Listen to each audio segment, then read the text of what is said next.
picture this. You're sitting on your couch, popcorn in hand, fully immersed in your favorite movie. Maybe it's a romantic comedy where bakers somehow afford penthouses, or a thriller where you're yelling, "Do not open that door."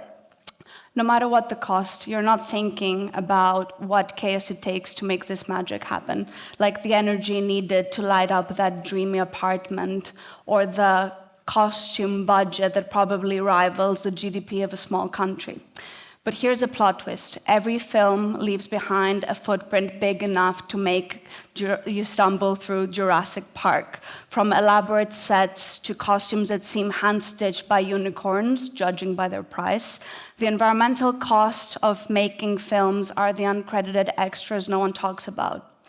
We're so caught up in the story, we forget about the logistical chaos that happens behind the scenes. And it's not just movies. Look around. It's your closet crammed with fast fashion, or the delivery packaging that gathers like gremlins in your trash can, or the gadgets we promise ourselves will make us more productive. Spoiler, they don't. Behind all the things we love is an invisible entourage of resources, waste, and questionable choices. Hi, I'm Emma. I'm a filmmaker, but today I'm stepping back from behind the camera to spill some tea, not about Hollywood drama, sadly, but about rethinking how we create and consume. Whether it's blockbuster movies or binge-worthy gadgets, the question is, how do we make the things we love without breaking the planet? Today's TED theme is Morphes, shifting forms, and filmmaking, it's all about adapting. Think of a shoot where the weather changes mid-scene, or the star decides to rewrite the script on the spot. You pivot, you innovate, and somehow you make it work. It might be chaotic, but it's also kind of beautiful. So here's my story. It's about learning to adapt, rethink systems, and create responsibly. And no, it's not your typical Hollywood ending with explosions and car chases, although I wish. Instead, it's about small actions that add up, whether on a film set or in daily life, because the most epic stories are the ones where we all play a part. Let's roll. Rewind to the start. Picture a shy kid with an overactive imagination, a love for stories, and the athletic ability of a houseplant. That was me. My sanctuary, my parents' VHS library. Not a shelf, a library. Think Vatican archives, but instead of sacred scrolls, it's wall-to-wall movies. Enough tapes to build a castle, which, yes, I did. I'd sit cross-legged and built, surrounded by a fortress of stories. Each tape was a portal to another world. While other kids stuck to cartoons, I was debating whether Andrei Tarkovsky or Gene Kelly understood the human condition better. One was gloomy landscapes and metaphysical despair. The other one was all about singing in the rain. Both, of course, equally essential to understanding the meaning of life. Movies were not just stories, they were life lessons wrapped in plot twists. Singing in the Rain taught me that joy can exist in chaos. You can be drenched but still dance it out. While Andrei Rublev by Tarkovsky introduced me to the concept of existential dread. Did I understand it at the age of 8? No. Did I feel it? Definitely. These films gave me perspective. They showed me that across time, space, and even galaxies, everyone shares the same fears, dreams, and quirks. Naturally, I decided I wanted to make movies that inspire people the same way those VHS tapes inspired me. Fast forward, I chased that dream like a kid trying to unlock the mysteries of adulting. I worked on international projects, collaborated with brilliant creatives, even had those moments where I told to myself, I can't believe I'm here. But this is what those trusty VHS tapes did not teach me. The cost of making movies, not just for myself, but for the planet. Turns out filmmaking is not all magic. It's also props, sets, and a carbon footprint that could make Godzilla blush. Who knew the price of storytelling came with so much baggage? Fast forward to 2020, quarantine hits me like an unwelcome sequel. Plans canceled, routines obliterated. Instead of navigating film sets, I find myself marooned on a small Greek island, alone, no shoots, no festivals, no movies, just me, a tower of unread books, and the unsettling feeling that maybe I should have joined the sourdough bread making craze on Instagram instead. At first, I resisted the whole pause and reflect vibe. I'm a filmmaker. Reflecting seemed like a waste of time I could be used creating. But then one evening, I was with some friends who work in the music industry. They started talking about the climate crisis with so much passion, I was shocked by how little I knew. And suddenly big questions started coming at me, uninvited, like a sudden plot twist. Questions like, what does the climate crisis have to do with me? And could my beloved art, filmmaking, be contributing to this mess? Spoiler alert, the answers are less Pixar feel-good movie and more full-blown horror flick. Brace yourself. The film industry generates 500,000 tons of waste a year, enough to construct a trash tower that could poke Mars in the eye. One blockbuster's carbon footprint, the same as running 400 homes for a year. And those satellites, basically energy vampires with diva complexes. And here's a costume drama ruining fact for you. Those lavish sets and intricate costumes you love, after the film wraps, bulldozed and burned. When I learned that, I had to run into the Greek landscape and scream into the void. Very cinematic, less therapeutic. The worst part, it's not just movies. I started seeing the same wasteful patterns everywhere. Fast fashion, disposable, tech, our single-use everything culture. The art form that once saved me was contributing to the problem. But here's a twist.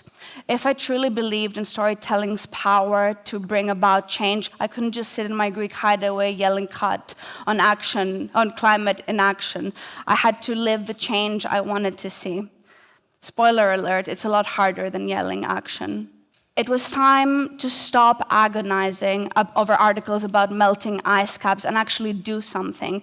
So I co-founded an initiative to make the Greek audiovisual industry more environmentally conscious. No lectures, no grand speeches, just one simple question.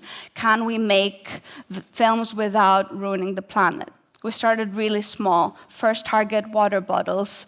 Film sets guzzle plastic like there's no tomorrow. Next, lighting. Let's just say it made my teenage VHS watching days look efficient. These small adjustments quickly brought about a realization. Another question, could we rethink the entire filmmaking process? My production company decided to take this to the next level. It wasn't just about proving that sustainability was enough. It was about proving that it could make creativity better. For instance, on one project, we sourced costumes and set materials locally. On another, we slashed emission travel by hiring local crews and shooting close to home. No exotic locations, true, but we also had no budget swallowed by airfare and elaborate catering. And those limitations did not stifle our creativity, they amplified it. We used real landscapes, and honestly, no green screen can do better than a real golden hour sunset. These choices we made during production didn't just shape the films, they shaped the story we wanted to tell. And our industry and its future. And those choices are the real cinematic revolution. Sustainability often feels like a fancy dinner party where you are politely informed that the kale is locally sourced, and you end up leaving feeling kind of hungry and pretty broke.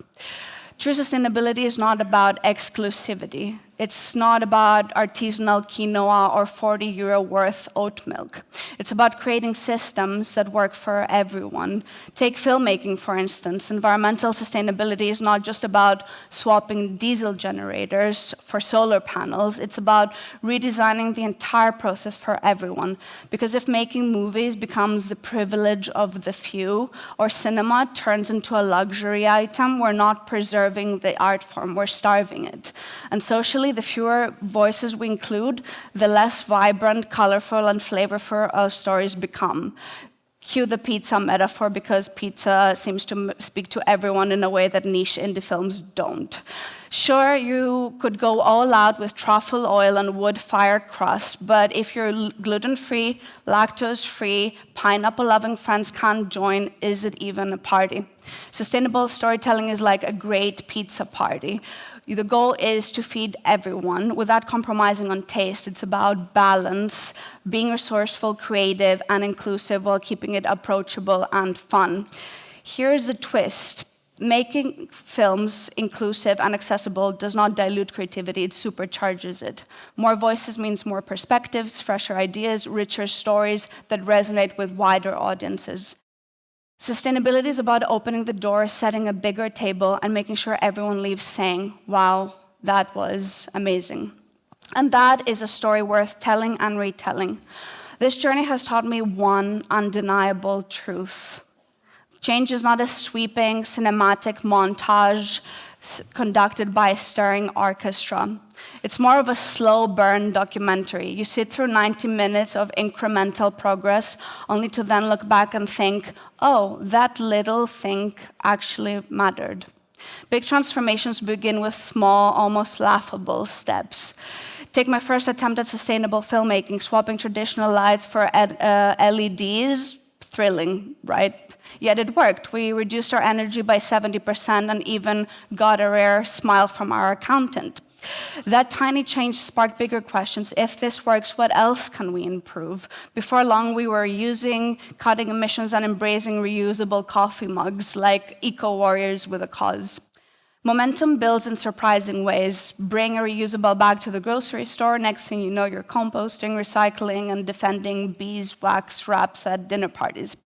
Of course, mistakes happen, like that time I banned single-use plastics on set, only to forget figuring out a water alternative, cue disposable water bottles coming back in, and me feeling guilty at the recycling bin.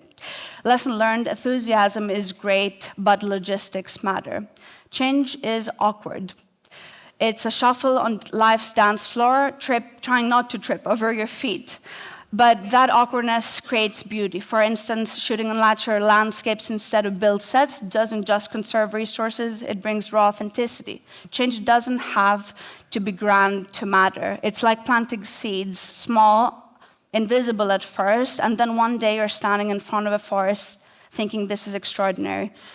Life is a story.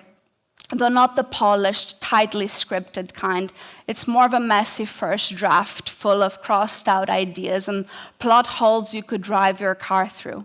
And in that chaos, the most meaningful moments emerge. Take the pandemic. It forces life to pause, not the cozy binge-worthy kind of pausing. Plans were canceled.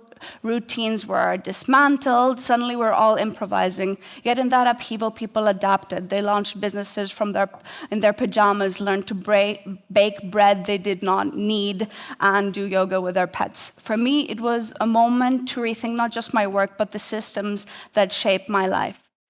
Change is not easy, but it's vital. Look at coral reefs. They team up with heat-resisting algae in order to survive rising ocean temperatures.